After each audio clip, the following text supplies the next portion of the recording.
Hello everyone. For my topic, I will be covering wearable devices.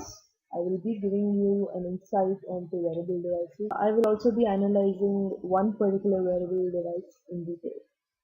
Uh, so let us proceed further. I would like to give a very brief overview of what we will be covering. First is introduction to wearable devices. We will be following up with a very short history on what we have been using so far. We will be covering how these wearable devices work. Then we will proceed to one particular example in detail, smart shirts, and then I will be concluding with a small snippet about the future of these devices. So we begin with the introduction. Once we start, the first thing which comes into mind is what are wearable devices? In general, wearable devices are any devices that can be worn, but for the purpose of our class, we will restrict it to this definition, which basically means that they are any computing and intelligent devices that can be embedded into things that we wear on a daily basis. Notice the word computing and intelligent. Basically, they are electronic devices which have a processing ability. With this definition, we will move forward.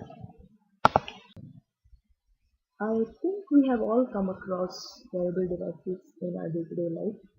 Perhaps you've read about them or you own a few, but they have become a new trend as such. This picture is probably going to depict quite a few of them.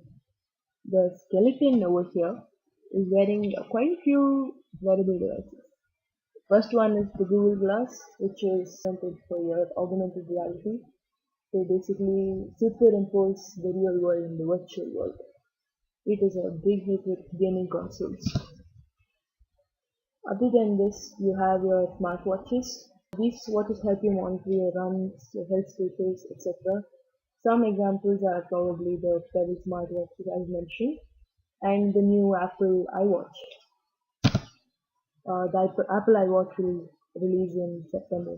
Going forward, we also have wristbands and bracelets, which are again for health and fitness monitoring. They're very popular. They're getting popular in the fashion industry, and they are used for military purposes. Now we have jewelry and ornaments. Jewelry generally has ring sensors, Bluetooth embedded into it. It has a huge range of medical applications, which is just yet being explored. Apart from this, we have shoes currently, which are used for fitness and military purposes again. Apart from the following mentioned here, we have a whole new set of sensors coming in, and those are the smart fabrics. They are either the smart shirts or the drum pants, both of which were released commercially in 2013 and 14 respectively. We will look at that in the consequence slides. Now I will be giving you a short history about these devices. So these devices are plenty in nature. You have everything from wristwatches to shoes to shirts and numerous applications. So let's see how these devices have progressed through history. The initial wearable device, the armors, were invented around 3 millennia ago. Since then, you can see that the total number of wearable devices has risen exponentially. In fact, there has been an exponential increase from 1990s to 2014. Okay, I would like to cover a very short history now. We did not have electronic wearable devices till 1950s, and even those were not commercially viable till 1980s. So I will cover from the 1980s to 2014 a few devices of importance or popular culture. In the early 1980s, we had the Seiko smartwatch and the Casio data bank. The Seiko smartwatch was a PDA device, which was for your day-to-day activities and monitoring as such. Your Casio databank was a scientific calculator which could handle 15 alphanumeric characters. Then in the late 1980s, it moved on to the gaming industry where it went to Star Trek Communicator and the Nintendo Battle Power Glove. Neither of these was very famous, but they were very entertaining nonetheless. From the 1990s to the 2000s, the wearable devices improved quite a bit. The Forget Me Not was again a PDA device did not require to be programmed by a keyboard, unlike the Psycho smartwatch. Then we had the Forget Me Not. Then we had the emergency watch, sorry, which could transmit emergency pulses far and wide as and when required by the user. Then we had the portable computing PCI tech from IBM. Followed by this, we had the first cyborg device trying to be emulated in this period. Then we moved on to the 2000 to 2010 era, where we had the Project Cyborg 2, which was successful, which was a neuron hand emulator, which had neuron impulses uh, which were picked up on and used to move different objects. Followed by this, we had the JetLev, which was a flying device which wasn't very viable. Then the Fitbit tracker, which is very popular, used to track your fitness measurements. And finally, the HAL suit, which was used for on paralysis patients uh, and to help them move. Then we move on to 2012 to 2013, where we had Whistle, which was for dogs, wearable devices on dogs to track them.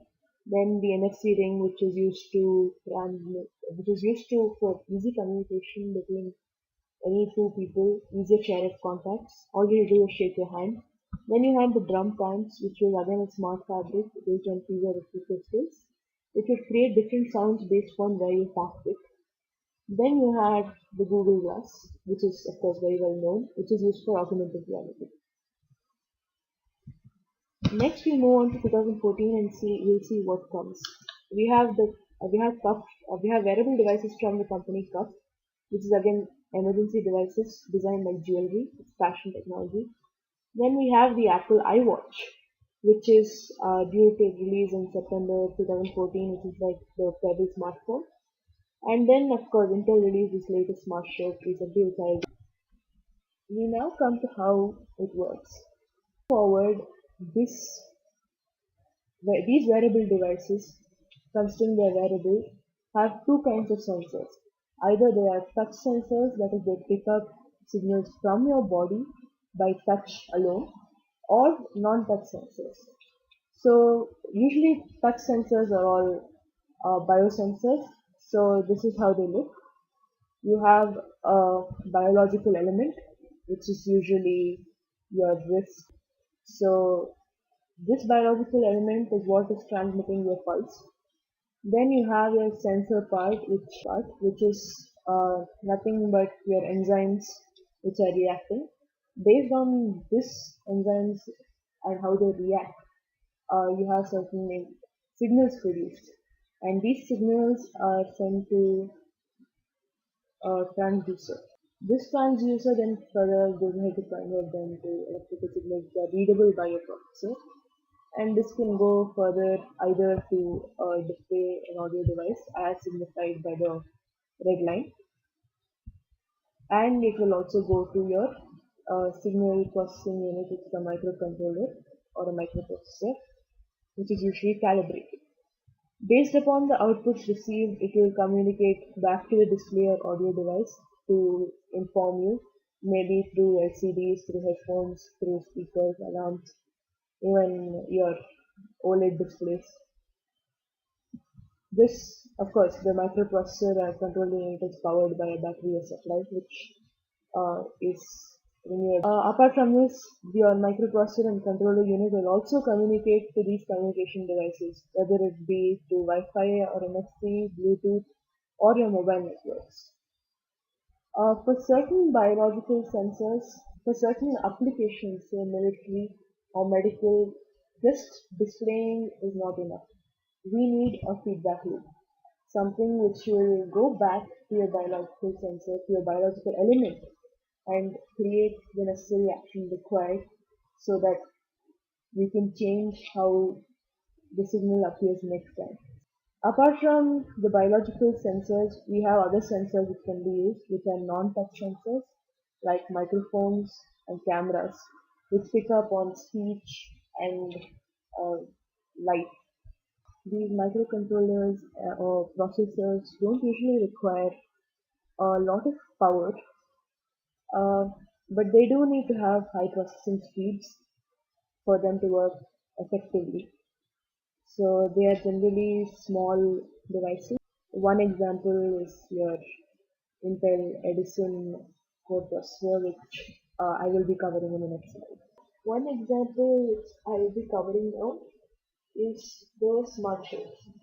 Smart shirts are again made out of smart fabric. Smart fabric is nothing but yarn or any other kind of fabric which is interwoven with communicative channels like optical fibers for constant data communication throughout the shirt. It is also woven with sensors. So Intel came out with its smart shirt in May 2014, and it is specifically made for fitness as such, for people who like exercise. So these are some features of it. It is used to track your heart rate, the conductive fibers, through a pulsometer. The information from these pulsometers is taken from your conductive fibers to a microcontroller, and this information which is processed is sent over a smartphone to a smartphone over Bluetooth or Wi-Fi or even 3G depending. This can be transmitted to hospitals as and when required.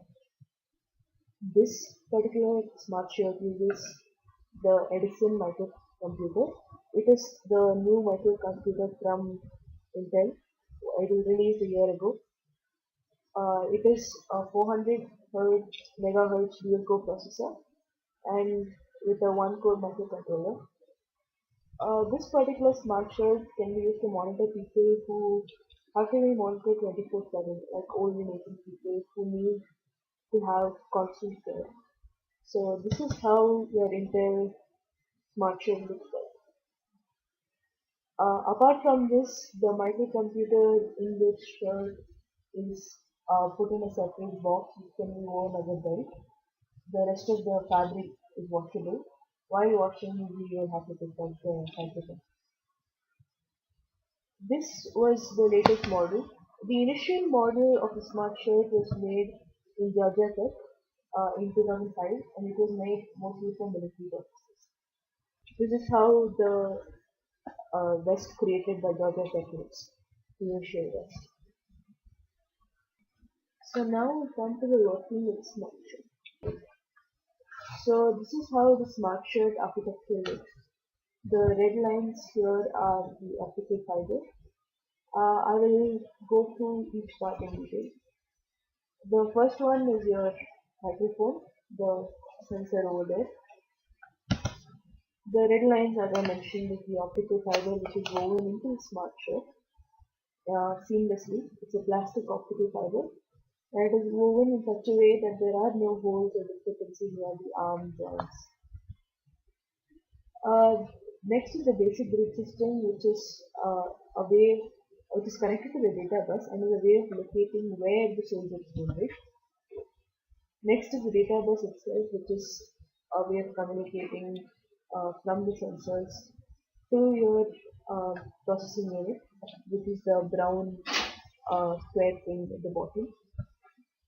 Then you have sensors. You have multiple sensors all across the smart shirt, whether it be a pulse rate monitor or a temperature sensor or a respiratory sensor or so on.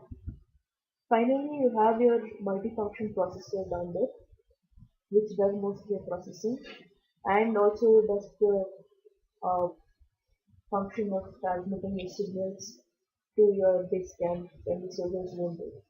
The way it works is that when the soldier is wearing the shirt, if a bullet penetrates him, the optical fiber which is woven into this shirt will break at some point. Uh, the micro the microprocessor down there will keep transmitting pulses through the optical fiber continuously from one end to the other. Once it reaches the receiver end, the optical fiber reflects it back and the microprocessor picks up on the reflected signal.